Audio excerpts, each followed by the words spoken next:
aqui, eu acho que eu vou fazendo o evento aqui dentro, mas quiserem fazer perguntas, estou aqui à disposição para vocês. Podemos começar? Como você mandar. Candidato, você costuma falar muito sobre a desfavelização, né, no prazo de 10 anos. Como é que o senhor pretende ser eleito desfavelizar o Brasil? Nós precisamos primeiro cortar gastos para que a gente aumente a capacidade de investimento. Desfavorizar o Brasil, a gente está falando de investimentos públicos e privados, majoritariamente públicos, na casa de 1,2 a 1,5 trilhões. Já imagino ter uma correção, né, no valor do real ao longo dos anos. O que isso significa? Significa que regiões que são tratadas como favela, ou seja, aglomerados urbanos com moradia ruim, sem saneamento básico, eles vão ser separados em modelos diferentes, ou seja, lugares planos com interesse comercial, haverá mais investimento em iniciativa privada, nós vamos fornecer para as pessoas o título de propriedade, vamos reformar as casas delas com o título de propriedade. Em lugares perigosos, por exemplo, em costas, ou casas de palafita, lugares de pau a pique, aí sim nós temos que fazer prédios para instalar essas pessoas em habitações decentes. Nós também vamos levar a atividade econômica, criar zonas econômicas especiais, no que eram antigas favelas, para que empresas se instalem lá, fazendo que as pessoas não precisem pegar tanto trânsito para se deslocar, porque em geral favelas ficam em regiões periféricas, e regiões periféricas são longe do trabalho. Então é uma maneira de fazer com que as pessoas não percam tanto tempo delas no trânsito. Só melhoria na vida dessas pessoas de maneira enorme. Outra coisa que isso vai destravar são bilhões, quiçá trilhões de reais, que são os ativos dessas pessoas que hoje não estão titulados, que são essas casas, que passariam a entrar no mercado formal. Então, se uma pessoa tem, por exemplo, um pequeno apartamento ou uma casa, agora com título ela pode pegar uma hipoteca, né, para investir em uma reforma,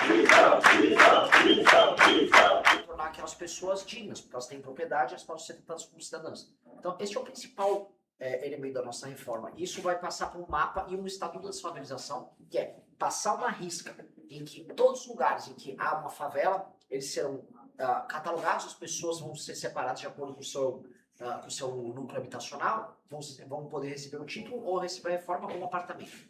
E novas favelas não serão permitidas de maneira completamente nova, em que qualquer grupo que trate de fazer grilagem ou invasão de terrenos privados ou públicos, eles serão presos imediatamente. Porque ou a gente começa a tratar isso de maneira séria, ou isso vira um negócio. Hoje, nas capitais existe um negócio, que é o negócio dos movimentos de moradia, que invadem terrenos para depois fazer grilagem e ganharem com especulação imobiliária. Então, cobrindo tudo isso, no prazo de 10 a 15 anos, com cooperação dos municípios e dos governos, nós resolvemos esse grande problema brasileiro. Nada que já não tenha sido feito em outras nações. A China resolveu antes de se favela, Singapura resolveu, México está resolvendo, Colômbia resolvendo, então o Brasil pode muito bem resolver.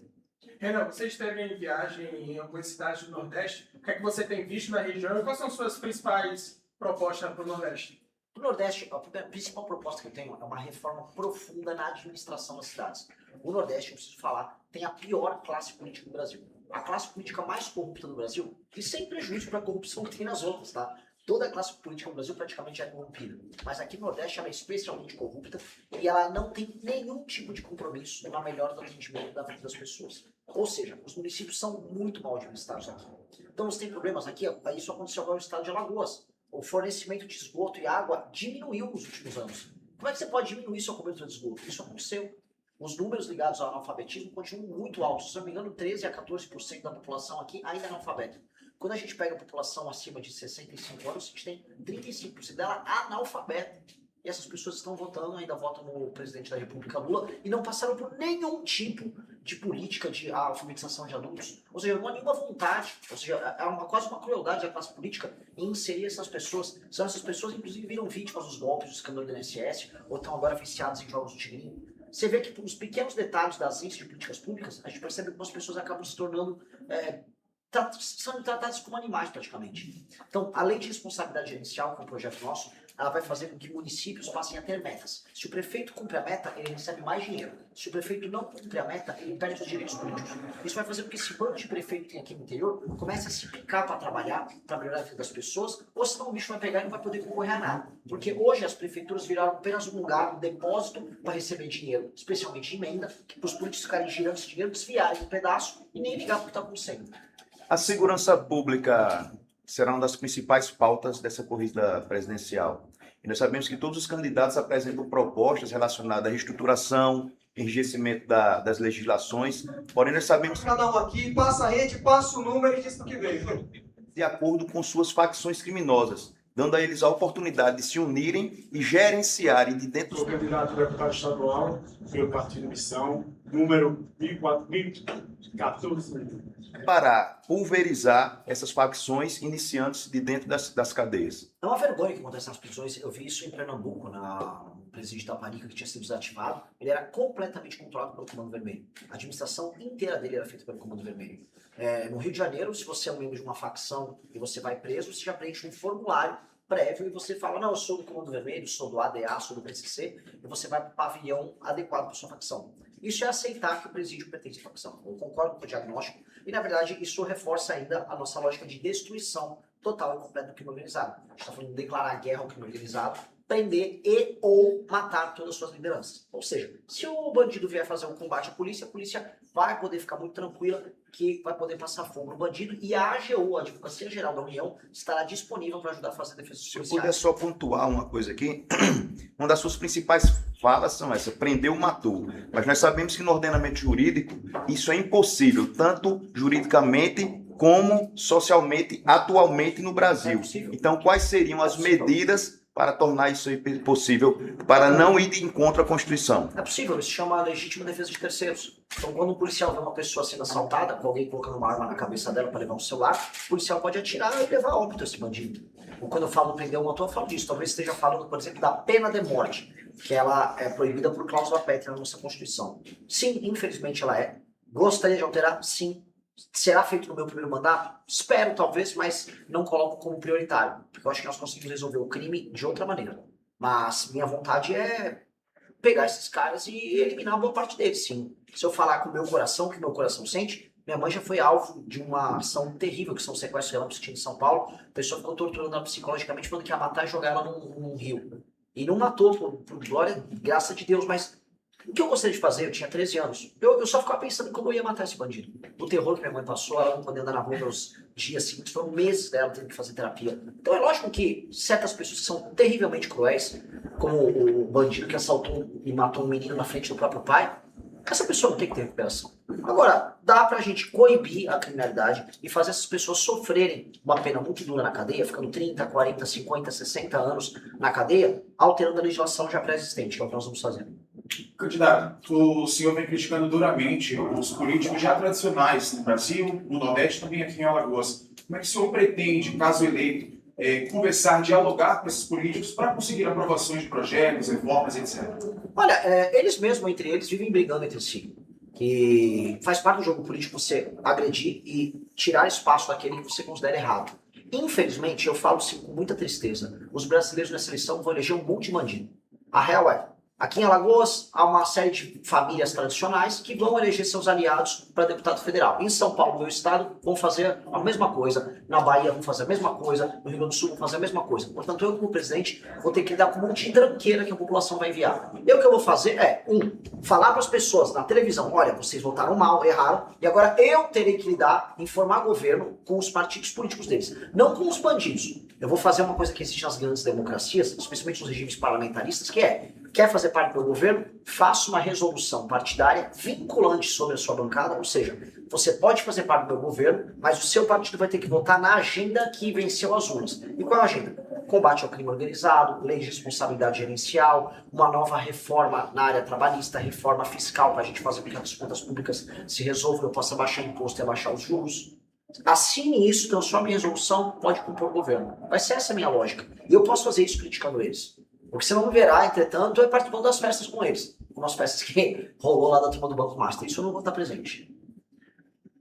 Renan, nessas últimas semanas, o presidente Lula e o candidato à presidência, Flávio, disseram que não vão participar dos debates caso o senhor e outros candidatos participem. Como é que o senhor recebeu essas notícias e essas informações? O que é que o senhor acha por trás, o que é que tem por trás dessas estratégias de não participar dos debates nesse primeiro turno? Com todo o respeito aos demais candidatos, na verdade era sobre mim, tanto que saiu uma matéria já da Folha de São Paulo falando que o Lula não queria ir a um debate que ele estivesse presente, e hoje saiu inclusive uma declaração do Silas Malafaia para o veículo Metrópolis, dizendo que o Flávio não deveria ir porque eu estarei lá, e que eu sou meio destemperado. Isso é muito engraçado vindo do Silas Malafaia.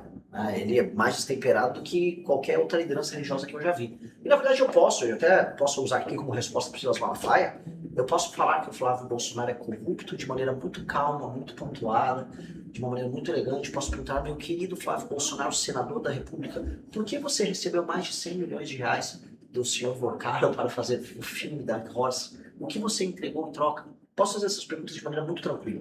O ponto é, eles estão fugindo dos debates porque eles não têm nada a apresentar, nem como resultado de governo, como é o caso do Lula, nem como proposta, como é o caso do Flávio, e ambos estão completamente queimados em termos de escândalo de corrupção. O filho do Lula, cada dia descobre uma novidade. A amante dele lá, aquela Luxinger, ela estava dizendo que ia conseguir obter através do Lula um contrato de 600 milhões para canabidiol para o governo. Do outro lado, o Flávio Bolsonaro é um escândalo atrás do outro. Vamos lembrar que ele é aliado da banda podre da política no Rio de Janeiro, da turma ligada ao Comando Vermelho, falo Bacelar e TH Joias que foram presos. Então, é um jogo muito complicado, né? Eu entendo o medo deles. E, modéstia à parte, eu acho que eu falo um pouquinho melhor do que eles e vou dar trabalho se eu estiver junto. Então, acho que foi muito prudente. Acho que eles estão fazendo a decisão certa, não fugir de mim. Acho que é a única coisa que resta para eles. Como você tem visto no âmbito geral as eleições, uma dualidade entre Flávio, Lula, o senhor, quase como uma terceira via, também tem Caiado. Então, como é que você tem visto as eleições no modo geral esse ano? O Lula e o Flávio querem que seja um jogo de cartas marcadas, em que ambos vão no segundo turno, com ninguém fala de eleições. Lá no segundo turno o Lula ganha do Flávio. E o Flávio sabe disso. Então é meio que um jogo combinado. Já foi um jogo combinado no final do ano passado. Flávio só é candidato porque foi combinado inclusive com o Lula. E aí nesse jogo, todo mundo aqui sai perdendo. Então nós precisamos fazer as pessoas falarem de eleições. Por isso que eu elogio o trabalho da imprensa que está fazendo a cobertura. Porque tem que cobrir a eleição, as pessoas têm que entender o tamanho do problema que a gente está metido. Porque do jeito que está, ninguém vai comentar nada. Nenhum presidenciável dos dois primeiros vai participar dos debates. Vão ficar fingindo que está tudo normal. Vão para o segundo turno. Vão fingir que vão brigar. Também não vão um com o outro para debate para o segundo turno. E o Brasil só vai para batedouro silencioso. Então isso está muito errado. Falando em candidaturas, o senhor acha que o Pablo Marçal irá manter sua candidatura ou ele vem com algum objetivo político fora a corrida presidencial? Eu não tô acompanhando a aventura dele. Ele é uma pessoa que eu não levo a sério. E acho que ninguém deveria levar. Renan, uma dúvida aqui. Referente a pautas trabalhistas, escala 6x1 e entre outros temas que estão sendo debatidos e falados nos últimos anos. Qual o seu ponto de vista e quais os seus projetos para a classe trabalhadora CLT, popularmente conhecida? O principal direito que um trabalhador tem é o trabalho. O modelo jurídico que o Brasil tem, a CLT, faz com que a pessoa sequer tenha um trabalho.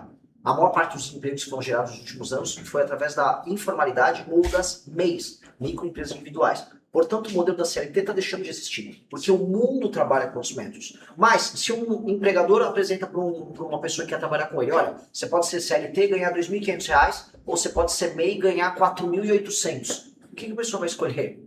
Óbvio que vai ser MEI. O governo leva todo o salário dele. O governo está comendo o salário dele CLT. O que eu quero fazer é uma reforma que facilite a contratação das pessoas, uma reforma que pague por hora de trabalho, então todo mundo sabe o valor que está pagando por hora trabalhada e que tenha muito menos impostos. O que vai fazer com que o dinheiro fique na mão do trabalhador. Este modelo é o modelo real. Aí se quer trabalhar um pouco mais ou trabalhar um pouco menos, o trabalhador decide, porque ele escolhe as horas trabalhadas. A gente pode até estipular um limite de horas por semana trabalhada, sem o menor problema. O que a gente não pode permitir, entretanto, é engessar o mercado de trabalho, o governo cobrar impostos como se não houvesse amanhã, e o trabalhador não ter o seu principal direito, que é o trabalho. Candidato, sobre saúde, né? Como é que o senhor avalia o SUS hoje? Quais seriam suas propostas para a saúde?